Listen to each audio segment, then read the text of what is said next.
এগুলো চেনো না তুমি? এগুলো হচ্ছে গাছের ডালে এই পোকার উৎপাদন হয়েছে, বুঝছো? এগুলো বিক্রি করছে। এগুলো এক ধরনের ফাঙ্গাস, বুঝলা? এগুলো এক ধরনের ফাঙ্গাস যা দিয়ে কেমিক্যাল তৈরি হয়, বার্নিশের কাজে লাগে এবং প্রসাধনী তৈরিতেও কাজে লাগে। এগুলো শিরীষ গাছ, কুল গাছ, বিভিন্ন ধরনের গাছে উৎপাদন হয়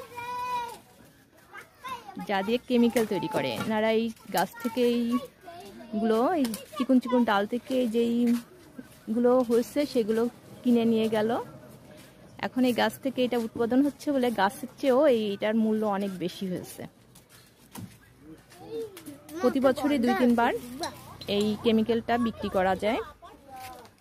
না না না মা, ফাঙ্গাস তো হাত চুল হতে পারে,